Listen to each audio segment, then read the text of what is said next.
12화 마지막, 최원우가 없애려 했던 광안문집이 드디어 왕이정의 손에 들어왔습니다. 광안문집을 통해 드러난 진실.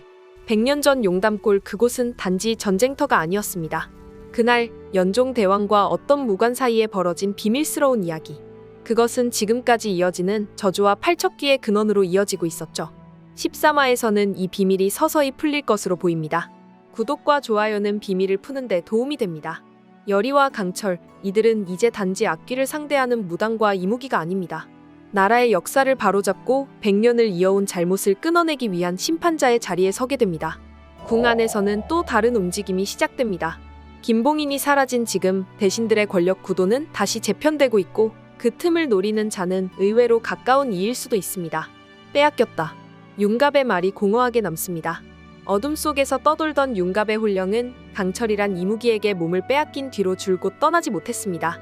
그가 품었던 마지막 미련은 단 하나. 언젠가 다시 돌아가리라는 마음이었죠. 하지만 융갑은 보았습니다. 여리와 함께 있는 자신의 몸. 아니, 자신의 몸을 쓰고 있는 강철이. 그 어머니가 끓여준 따뜻한 국 한 숟갈을 떠먹는 강철의 얼굴, 여리를 바라보며 웃는 입꼬리. 그 모든 것이 융갑이 원했던 삶이었습니다. 자신은 더 이상 여리의 곁에 설 수 없습니다. 자신의 존재는 더 이상 환영받지 못한다는 느낌을 받았죠. 그렇게 융갑의 내면에 뒤틀린 감정이 피어났습니다. 사랑은 원망으로, 애틋함은 저주로. 팔척귀가 그의 혼령을 뱉어낸 건 단순한 해방이 아니었습니다. 어쩌면 그것은 일부러 놔준 것이었습니다. 팔척귀는 다음 단계를 위해 융갑의 혼령을 이용하고 있습니다.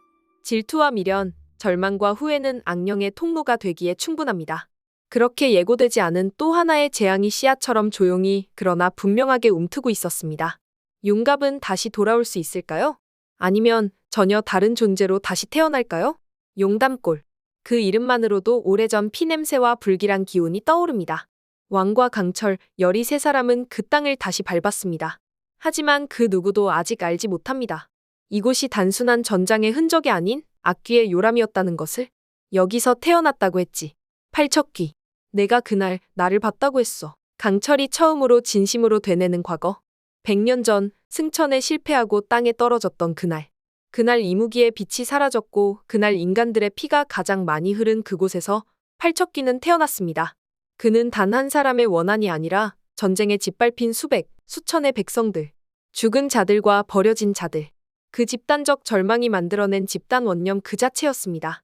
내 조상은 그저 피난을 선택했을 뿐이라 했는데 그것이 누군가에게는 전부를 빼앗긴 날이었다면 내가 지금까지 품은 신념은 어디서부터 잘못된 것이더냐. 저나 그날 용담골에서 무슨 일이 있었는지 이 책이 말해줄지도 모릅니다. 그리고 드디어 열렸습니다. 광안문집. 그 책에는 그날 밤 누군가 몰래 적어놓은 참혹한 기록들이 담겨 있었습니다. 백성들이 왕을 따르려 했으나 왕은 백성을 버렸고 말은 끌려갔으며 병사들은 제 몸을 지키기에 급급했다. 남은 자들은 북방의 칼 아래 쓰러졌고 그중 한 아이의 울음이 밤새 산을 메웠다. 아이였어, 팔척귀. 그 아이가 울음으로 밤을 삼켰구나. 팔척귀는 한 아이였습니다. 모두가 떠나고 버려지고 도륙된 그날, 숨이 끊어진 그 아이의 마지막 울음과 집단 원념이 100년 동안 이어진 악귀의 분노로 남은 것입니다. 그리고 그날의 기억을 잠시 잊고 있던 이무기 강철. 그날 자신도 함께 하늘에서 떨어졌습니다. 그리고 지금 100년이 지나 다시 그 기억을 마주합니다. 내가 본 게 나였다면, 그날 너의 울음을 들은 게 나였다면 내가 그 책임을 지겠다. 책임을 진다고? 강철아, 그건 그런 문제가 아니야. 그리고 그 순간 왕은 책의 마지막 장에서 자신의 조상이 남긴 붉은 낙인을 발견합니다. 이것은 선왕의 인장이 맞다. 그날 나의 고조부는 이 참사를 알면서도 기록으로 남기지 말라 명했구나. 그것은 침묵의 명령이었습니다. 진실을 묻으라는 왕가의 조용한 잔혹. 팔척귀는 단지 귀신이 아닙니다. 그는 말하지 못한 백성들의 유령이며 기억을 지우려는 자들에 대한 분노 그 자체입니다. 이제 왕은 무엇을 선택할까요? 역사를 다시 쓰는 것입니까? 아니면 또다시 덮어두는 것입니까? 그리고 강철은 그날의 책임을 어깨에 짊어지고 팔척귀의 분노 앞에 다시 섭니다. 이전하에서 팔척귀는 왕 이정의 선언을 들었습니다. 나는 결단코 무릎 꿇지 않겠다. 내 놈에게 지지 않겠다. 그 말은 이성을 잃은 악귀에게는 선전포고처럼 들렸을 것입니다. 아니, 그 이상이었습니다. 자신을 저주에서 해방시키기보다 맞서 싸우겠다는 그 한마디가 팔척귀의 분노를 더할 뿐이었지요. 왕은 알지 못했습니다. 그날 밤 야광주를 흡수한 팔척귀는 더 이상 예전의 팔척귀가 아니라는 것을 단순한 귀신이 아닙니다.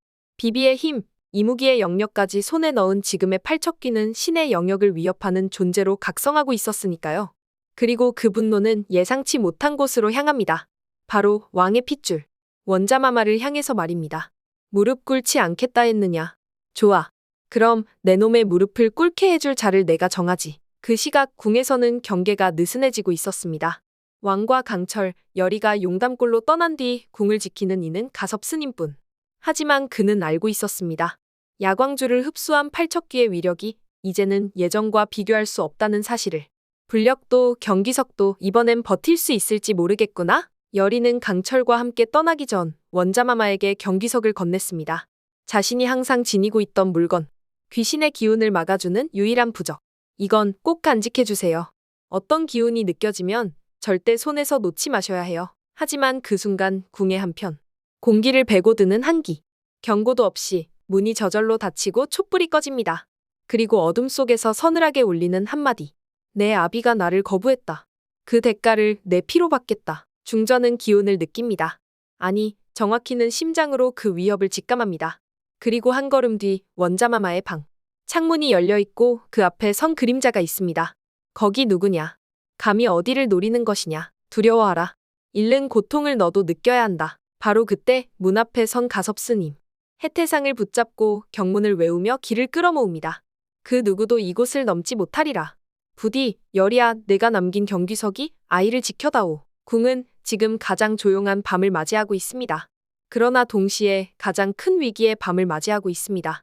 열이가 남긴 경귀석, 가섭 스님의 경문, 그리고 팔척귀의 분노. 원자마마의 방 문 너머에는 팔척귀가 서성이고 있습니다. 이번엔 정말 지킬 수 있을까요?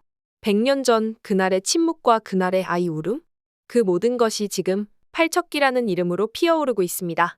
진실이 드러나고 죄가 낱낱이 밝혀지고 있는 이 순간.